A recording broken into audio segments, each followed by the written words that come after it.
बिस्मिल्लाहिर्रहमानिर्रहीम। अस्सलाम वालेकुम। MM5 न्यूज़ के साथ मैं हूं मुज्तबा शेख। सबसे पहले शामिल करेंगे न्यूज़ हेडलाइंस।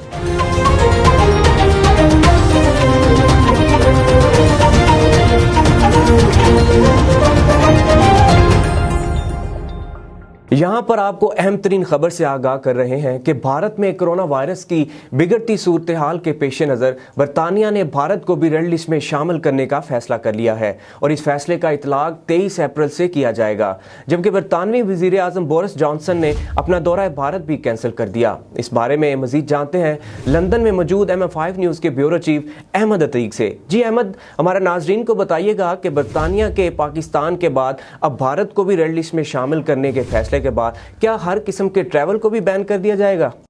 जी बिल्कुल मुश्तबा, बरतानिया में हाल ही में किए गए नए फैसले के मुताबिक भारत को भी रेड लिस्ट में शामिल कर दिया गया, जिसके मुताबिक 23 अप्रैल से मुकम्मल तौर पर ट्रैवल बैन कर दिया जाएगा।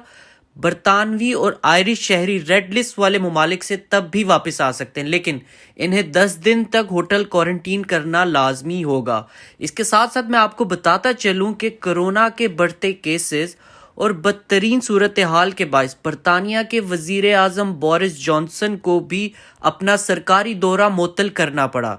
वजीर आज़म बोरिस जॉनसन का कहना था कि भारत में कोरोना की सूरत हाल को पेश नज़र इस दौरे को मुअत्तल करना एक समझदार फैसला है।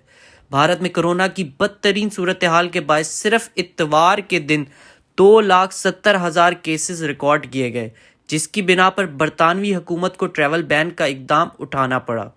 बरतानिया के हेल्थ सेक्रेटरी मैट हैंकॉक ने कहा कि गौर फिक्र की बात यह है कि अभी तक इंडियन वेरिएंट के 77 केसेस बरतानिया में पाए जा चुके हैं और सैंपल्स को लेबॉर्ट्री में टेस्ट किया जा रहा है।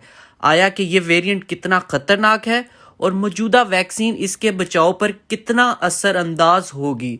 जी बहुत शुक्रिया अतीक, हमें तफसीलात से आगाह करने का।